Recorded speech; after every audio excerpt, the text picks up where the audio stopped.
اسلام آباد high court نے بانی تحریک انصاف عمران خان کے لیے اور تحریک انصاف کے بیانیے کے لیے خطرے کی گھنٹی بجا دی ہے۔ رات ایک حکومتی منسٹر طارق فضل چودھری صاحب نے تحریک انصاف کو ایک بڑی پیشکش کی اور وہ پیشکش کی گئی ہے تحریک انصاف کے رونے دھونے پہ۔ تحریک انصاف کی چیخوں پر حکومت نے وہ پیشکش کی ہے۔ وہ چیخیں کیا ہیں؟ جنید اکبر صاحب نے ایک بڑی اناؤنسمنٹ کی ہے۔ عذاب ڈیجیٹل کے ساتھ میں ہوں عمران وسیم۔ ناظرین، اسلام آباد ہائی کورٹ نے بانی تحریک انصاف عمران خان کے لیے اور تحریک انصاف کے بیانیے کے لیے خطرے کی گھنٹی بجا دی ہے۔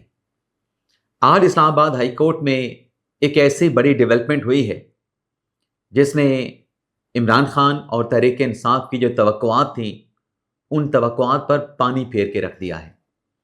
لیکن اسلام آباد ہائی کورٹ میں آج جو کارروائی ہوئی ہے، عدالت نے جو فیصلہ صادر فرمایا ہے، عدالتی کارروائی اور عدالتی فیصلے کی تفصیلات پہ آنے سے پہلے ناظرین آپ کو یاد ہوگا کہ بانی تحریک انصاف عمران خان جو شکوہ ہمیشہ کرتے تھے، بلکہ خان صاحب کا شکوہ نہیں ہوتا، خان صاحب کی تو شکایات ہوتی ہیں، اور خان صاحب اپنے سیاسی مخالفین پہ چاہے وہ حکومت میں ہیں یہ الزام لگاتے ہیں کہ یہ بے بس ہیں، ان کے ساتھ اختیارات سے متعلق یا مذاکرات جو ہے وہ نہیں ہو سکتے۔ یعنی کہنا یہ ہے کہ خان صاحب اپنے سیاسی مخالفین کے ساتھ حکومت کے ساتھ مذاکرات کرنے کے لیے رضامند نہیں تھے، اور عمران خان صاحب کا ایک ہی مطالبہ رہا ہے کہ اگر مذاکرات کریں گے تو اسٹیبلشمنٹ کے ساتھ کریں گے۔ لیکن بیچ میں تحریک انصاف کے جو چیئرمین ہیں بیرسٹر گور علی خان اور سابق وزیر اعلیٰ خیبر پختونخوا علی امین گنڈاپور نے عمران خان کو مذاکرات کے لیے کنونس کر لیا کہ سیاسی لوگوں کے ساتھ مذاکرات کیے جائیں۔ تو ایک تحریک انصاف نے کمیٹی بنائی تھی، ایک حکومتی کمیٹی بنی تھی، اور اس حکومتی اور تحریک انصاف کی کمیٹی میں باضابطہ طور پہ، باقاعدہ طور پہ مذاکرات کا آغاز ہوا تھا، اور ان مذاکرات میں حکومت کی طرف سے تحریک انصاف سے یہ کہا گیا تھا کہ آپ کے جو بھی مطالبات ہیں آپ وہ مطالبات تحریری شکل میں دے دیں، اور ان مطالبات پہ حکومت اپنا رسپانس دے گی، حکومت اپنا جواب دے گی۔ اب خان صاحب کی طرف سے، ان کی پارٹی کی طرف سے حکومت کو مطالبات بھی دے دیے گئے، جس کا سینٹرل پوائنٹ یہ تھا کہ عمران خان کو حکومت رہا کرنے کے اقدامات اٹھائے۔ یعنی ایک طریقے سے تحریری طور پہ حکومت سے NRO مانگا گیا۔ اچھا، وہ بات ابھی چلی رہی تھی، جو تحریری مطالبات تحریک انصاف نے حکومت کو پیش کیے تھے اس پر حکومت نے اپنا جواب دینا تھا، لیکن حکومت کے جواب سے پہلے ہی عمران خان صاحب کی جو اپنی ڈیڈ لائن تھی، غالباً 23 جنوری کی عمران خان صاحب نے ایک کٹ آف ڈیٹ دی تھی کہ اس ڈیٹ تک آپ مذاکرات کو فائنلائز کریں، مذاکرات کا کوئی نہ کوئی فیصلہ ہو جانا چاہیے، کس کروٹ بیٹھنا ہے یہ 23 جنوری سے پہلے حکومتی اور تحریک انصاف کی کمیٹی طے کر لے، اس سے آگے مذاکرات نہیں چلیں گے۔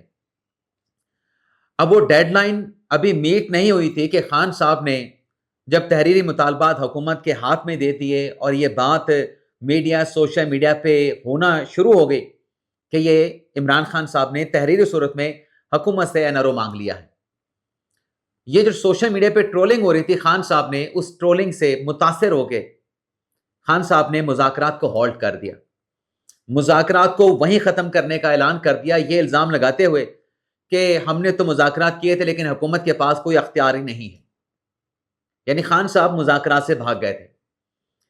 اب ناظرین، یہ میں نے قصہ یا پس منظر آپ کے سامنے اس لیے رکھا ہے کہ رات ایک حکومتی منسٹر طارق فضل چودھری صاحب نے تحریک انصاف کو ایک بڑی پیشکش کی ہے، اور وہ پیشکش کی گئی ہے تحریک انصاف کے رونے دھونے پہ۔ تحریک انصاف کی چیخوں پر حکومت نے وہ پیشکش کی ہے۔ وہ چیخیں کیا ہیں؟ وہ رونا دھونا تحریک انصاف کا، عمران خان کی لیگل ٹیم کا کیا ہے؟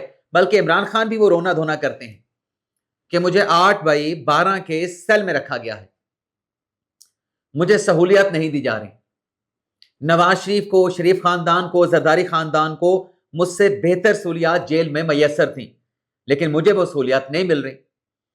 اب یہ جو 8/12 کے سیل کا جو شکوہ ہوتا ہے اس کو دور کرنے کے لیے حکومت نے پیشکش یہ کی، خان صاحب کو میڈیا کے ذریعے تحریک انصاف کو پیشکش کی کہ حکومت کو کوئی اعتراض نہیں، اگر تحریری طور پہ تحریک انصاف حکومت کو درخواست دے دے تو خان صاحب کو بنی گالہ منتقل کیا جا سکتا ہے۔ یہ تحریک انصاف کے اپنے رونے دھونے پہ، ان کے اپنے شور شرابے پہ حکومت نے ان کو آفر کیا، حکومت نے ان کو پیشکش کی۔ اب چونکہ تحریک انصاف کی جو ٹوٹل سیاست ہے وہ پروپیگنڈے پہ چلتی ہے، وہ پروپیگنڈا وار پہ چلتی ہے۔ اب حکومت نے انہی کے رونے دھونے پہ ان کو آفر کی ہے۔ اس پہ کیا کہا جا رہا ہے کہ حکومت جو ہے عمران خان کو ڈیل کی آفر کر رہی ہے۔ بھائی یہ ڈیل کی آفر نہیں ہے، ڈیل کی آفر اور ہوتی ہے۔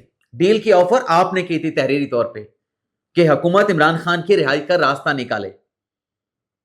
آپ جو رونا دھونا کر رہے تھے، اس رونا دھونا کی جو داد رسی تھی، جو ریمیڈی تھی، آپ یوں کہیں کہ حکومت آپ کو ریلیف دینے کے لیے تیار ہوئی۔ جب اس قسم کی ناظرین غیر سیاسی باتیں کرتے ہیں، کیونکہ تحریک انصاف میں غلبہ اس وقت وکلا حضرات کا ہے۔ وکلا حضرات قانون کو تو جانتے ہوں گے، آئین کو بھی جانتے ہوں گے، لیکن سیاسی جو بصیرت ہے وہ وکلا حضرات کی نہیں ہوتی۔ اب اس معاملے کو ایک اور رنگ دینے کی کوشش کی گئی کہ حکومت ہمیں پیشکش کر رہی ہے، اور جو میں نے سیاسی بصیرت کی ناظرین بات کی ہے، آج اسلام آباد ہائی کورٹ میں اس سیاسی بصیرت کی کمی نظر آئی۔ گو کہ اب تک کی جو اسلام آباد ہائی کورٹ کی کارروائی ہے، اس میں چیف جسٹس سرفراز ڈوگر صاحب نے یہ آرڈر کر دیا ہے کہ ہمارا جو مارچ 2024 کا آرڈر ہے، 25 کا جو آرڈر ہے، اس کے مطابق عمران خان کی ملاقاتیں کروائی جائیں۔ عمران خان کی ملاقاتوں میں کوئی رکاوٹ نہیں ہونی چاہیے، اور عدالت نے یہ بھی کلیئر کر دیا ہے کہ اڈیالہ جیل کے باہر گفتگو نہیں ہوگی، لیکن پی ٹی آئی کے لوگ یا جو بھی لوگ خان صاحب کے ساتھ ملاقات کریں گے، رفقا کریں گے، دوست کریں گے، فیملی کے لوگ کریں گے، رشتہ دار کریں گے، اڈیالہ جیل کے باہر میڈیا ٹاک نہیں ہوگی۔ لیکن کہیں اور پہ جا کے پی ٹی آئی کے سیکریٹریٹ میں، کسی پریس کلب میں جا کے وہ ٹاک کر سکتے ہیں، کوئی پابندی نہیں۔ عدالت نے یہ بھی کلیئر کر دیا۔ لیکن آج کی عدالتی کارروائی میں دیکھنے کو تو تحریک انصاف کو ریلیف ملا ہے، لیکن اس کے ساتھ ناظرین جو پہلے فیز میں عدالتی کارروائی ہوئی ہے، جس میں پنجاب حکومت نے عدالت کے سامنے یہ نقطہ رکھا ہے کہ جیل مینول کا وہ سیکشن جس کے تحت جو سزا یافتہ شخص ہے وہ سیاسی گفتگو جیل میں نہیں کر سکتا، جیل میں بیٹھ کے سیاسی جو ان کے ساتھ لوگ ملاقات کے لیے آتے ہیں، ان کے ساتھ سیاسی گفتگو میں خود کو انوالو نہیں کر سکتا۔ یہ سیکشن ناظرین جیسے سردار ایجاد اسحاق صاحب نے معطل کر دیا تھا، اور سردار ایجاد اسحاق کے اس فیصلے کے خلاف آج پنجاب حکومت نے جو اپیل دائر کی ہے، آئی سی اے جسے انٹرا کورٹ اپیل کہتے ہیں، اس پر پنجاب حکومت کے وکیل امجد پرویز صاحب نے دلائل دیے ہیں۔ دلائل ان کے کیا تھے کہ جب بھی کوئی قانون کا سیکشن، قانون کے نیچے بنایا گیا کوئی رول ہے، وہ اگر چیلنج ہوتا ہے تو طریقہ کار یہ ہے کہ آپ ایڈوکیٹ جنرل کو نوٹس کرتے ہیں، آپ اٹارنی جنرل کو نوٹس کرتے ہیں، آپ متعلقہ جو صوبہ ہے اس کو نوٹس کرتے ہیں۔ لیکن یہاں پہ پنجاب کے وکیل نے کہا کہ نہ تو پنجاب حکومت کو پارٹی بنایا گیا، نہ ایڈوکیٹ جنرل پنجاب کو نوٹس کیا گیا، نہ اٹارنی جنرل کو نوٹس کیا گیا۔ طریقہ کار فالو کیے بغیر وہ قانون جو کہ اسلام آباد سے متعلقہ نہیں تھا، جو کہ وفاق کا قانون نہیں تھا، جیل مینول کا قانون پنجاب کا ہے، اس قانون کے اس سیکشن کو کلعدم قرار دے کے عمران خان کو اڈیالہ جیل میں ملاقاتیوں کے ساتھ سیاسی گفتگو کی اجازت دے دی گئی۔ اب انٹرا کورٹ اپیل پہ جو امجد پرویز صاحب نے دلائل دیے، پارٹی کے سیکرٹری جنرل جناب سلمان راجہ صاحب نے بات کرنے کی کوشش کی، عدالت نے ان کو روک دیا۔ راجہ صاحب نے کہا کہ میں عدالت کی معاونت کرنا چاہتا ہوں۔ عدالت نے کہا کہ فی الحال یہ سٹیج نہیں جس میں آپ معاونت کریں۔ تو ایک طرف تو عدالت سے ملاقاتوں کا آرڈر لے کے گئی ہے پاکستان تحریک انصاف، لیکن دوسری طرف یہ نظر آ رہا ہے کہ جو پنجاب حکومت کی انٹرا کورٹ اپیل ہے، اس اپیل پر جب ریٹن آرڈر جاری ہوگا تو جو سردار ایجاد اسحاق کا جو فیصلہ ہے جس میں خان صاحب کو سیاسی گفتگو کی اجازت ملی تھی، وہ قانون آج حکم امتناع کے ذریعے بحال ہو جائے گا۔ یعنی خان صاحب وہ قانون بحال ہونے کے بعد اب جیل میں سیاسی گفتگو نہیں کر سکیں گے۔ تو ناظرین اگر سیاسی بصیرت ہوتی تو اس کیس کے حوالے سے بھی آج کوئی بات کی جاتی، یا اگر سیاسی بصیرت ہوتی، نواز شریف زرداری بھی جیلوں میں قید تھے، لیکن ان کی پارٹی کے لوگ ملاقات کے لیے جاتے تھے، رفقا کی صورت میں فیملی کے لوگ بھی جاتے تھے، لیکن ان ملاقاتوں کو نون لیگ والے، شریف خاندان والے، زرداری خاندان والے، پیپلز پارٹی والے میڈیا پہ ایکسپلائٹ نہیں کرتے تھے. جیسے میں نے کہا کہ ان میں سیاسی بصیرت کی کمی ہے، یہ اپنے آپ کے سب سے بڑے دشمن ہیں.